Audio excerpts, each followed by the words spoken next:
Hello everyone, আমার YouTube চ্যানেলে তোমাদের সবাইকে স্বাগত জানাই। আশা করি তোমরা সবাই সুস্থ আছো, ভালো আছো। আজকে তোমাদের সাথে যে রচনাটা শেয়ার করতে চলেছি সেটা হচ্ছে 21শে ফেব্রুয়ারি আন্তর্জাতিক মাতৃভাষা দিবস। প্রথমেই ভূমিকা পয়েন্ট করে নেবে, তারপরে লিখবে একটা কোটেশন। তোমাকে উপড়ে নিলে বলো তবে কি থাকে আমার।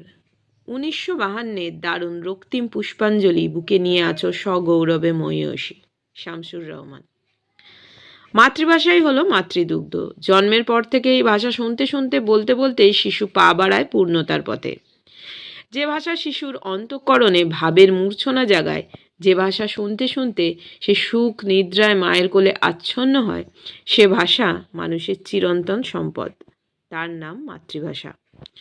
তোমরা কোটেশনের জায়গায় অন্য কোটেশন দিয়েও শুরু করতে পারো, বা সেটা না দিয়েও শুরু করতে পারো। বিনা স্বদেশী ভাষা মিটে কি প্রাণের আশা? প্রাণের আশা পূরণের আত্মতৃপ্তির মাধ্যমই হলো মাতৃভাষা। 1952 সালের 21শে ফেব্রুয়ারি বর্তমান বাংলাদেশের ঢাকা শহরে বহু সংগ্রাম ও রক্তপাতের মধ্য দিয়ে বাংলা ভাষার মুক্তি ঘটে। তাই দেশকালের সীমা অতিক্রম করে সমস্ত বাঙালির কাছে 21শে ফেব্রুয়ারি ভাষা মুক্তির দিন হিসেবে চিরস্মরণীয় হয়ে আছে।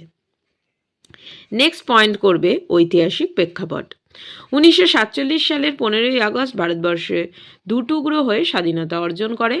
মুসলিম অধ্যুষিত উত্তর পশ্চিম ভারতের কিছু স্থান ভারতবর্ষ থেকে কেটে নিয়ে পাকিস্তানের সঙ্গে যুক্ত করা হয়। পাঞ্জাবকেও টুকরো করা হয় এবং পূর্ববঙ্গকে পূর্ব পাকিস্তান নামে পাকিস্তানের অধীনস্থ প্রদেশ হিসেবে গণ্য করা হয়। পাকিস্তানের ভাষা উর্দু, তাই পূর্ব পাকিস্তানের উর্দু ভাষা জাতীয় সরকারি ভাষা হিসেবে গণ্য হতে থাকলো। কিন্তু বাঙালি মুসলমানেরা মাতৃভাষা বাংলাকে পদদলিত করে উর্দু ভাষাকে মেনে নিতে রাজি হলো না। শাসক গোষ্ঠী তা মেনে নিলেন না। বাঙালি মুসলমানেরা বাংলা ভাষার দাবিতে সোচ্চার হলো। 1952 সালের 21শে ফেব্রুয়ারি সারা পূর্ব পাকিস্তানে ভাষানীতির বিরুদ্ধে সর্বাত্মক ধর্মঘটের ডাক দেয়া হয়। তখনকার পূর্ব পাকিস্তানের প্রধানমন্ত্রী ছিলেন নুরুল ইসলাম। 21শে ফেব্রুয়ারি ছাত্ররা প্রতিবাদ মিছিল বার করে। মন্ত্রীর হুকুমে সেই মিছিলে গুলি চালানো হয়। বরকত, রফিক, সালাম, জব্বার, সাফিউর প্রমুখ যুবকরা সেই গুলিতে প্রাণ হারান। তারপর শুরু হলো তীব্র আন্দোলন।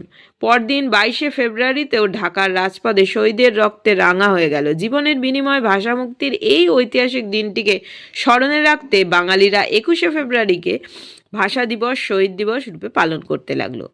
রাষ্ট্রসংঘ 2000 সালে এই দিনটিকে আন্তর্জাতিক মাতৃভাষা দিবস রূপে ঘোষণা করেছে। তার পরের পয়েন্ট, মাতৃভাষার গুরুত্ব। যে কোনো দেশে মাতৃভাষার গুরুত্ব অপরিসীম। রাজনৈতিক স্বাধীনতার মতো ভাষা স্বাধীনতাও ব্যক্তিত্বের সর্বাঙ্গীন বিকাশের একটি পথ। মানুষ তার মনের আবেগ, বাসনা প্রকাশ করে তার মাতৃভাষার মাধ্যমে। অন্য ভাষায় যা সম্ভব নয়। মাতৃভাষার মধ্য দিয়েই প্রাণের স্বতঃস্ফূর্ত প্রকাশ ঘটে, হৃদয়ের শত আবেগ প্রকাশিত হয় স্বাভাবিকভাবে। তাছাড়া মাতৃভাষা মানুষের একটি জন্মগত অধিকার। সেই অধিকারকে ছিনিয়ে নিতে বর্তমান বাংলাদেশের ঢাকা শহরে 1952 সালের 21শে ফেব্রুয়ারি যে আন্দোলন শুরু হয়েছিল, বর্তমান যুগেও তার প্রাসঙ্গিকতা গুরুত্বপূর্ণ হয়ে উঠেছে। বর্তমান বিশ্বে প্রাদেশিকতাবাদ গড়ে উঠেছে মূলত ভাষাকেই কেন্দ্র করে। ভারতবর্ষও তার ব্যক্তিগত নয়।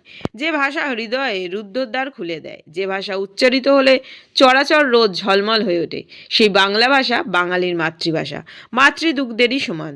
তার মুক্তি আসলে একটা জাতির প্রাণের মুক্তি। তারপরের পয়েন্ট দেখো, দিনটির প্রাসঙ্গিকতা। বিপ্লবের মৃত্যু নেই। যুগে যুগে কালে কালে তার আদর্শ মানুষকে প্রেরণা যোগায়, অন্যায় অবিচারের বিরুদ্ধে রুখে দাঁড়াতে শেখায়।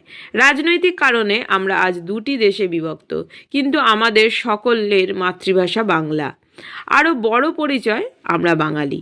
তাই বাংলা ভাষাভাষী মানুষ হিসেবে ওপার বাংলার সাথে এপার বাংলাতেও মহাসমারোহে উদযাপিত হয় ভাষা দিবস। দীর্ঘ 7 দশক অতিক্রম করে এসেও বাঙালির জীবন পঞ্জিকার একটি স্মরণীয় দিন 21শে ফেব্রুয়ারি। দুই বাংলার সেতুবন্ধনে তা যেন ছিন্ন প্রাণের সংযোগ ঘটায়, আন্তরিকতার টানে আমাদের আবার এক করে দেয়। তারপরের পয়েন্ট, লাস্ট পয়েন্ট, উপসংহার। ভাষাবন্দি মানেই জীবনবন্দি। সেই জীবন মুক্তির আর এক নাম 21শে ফেব্রুয়ারি।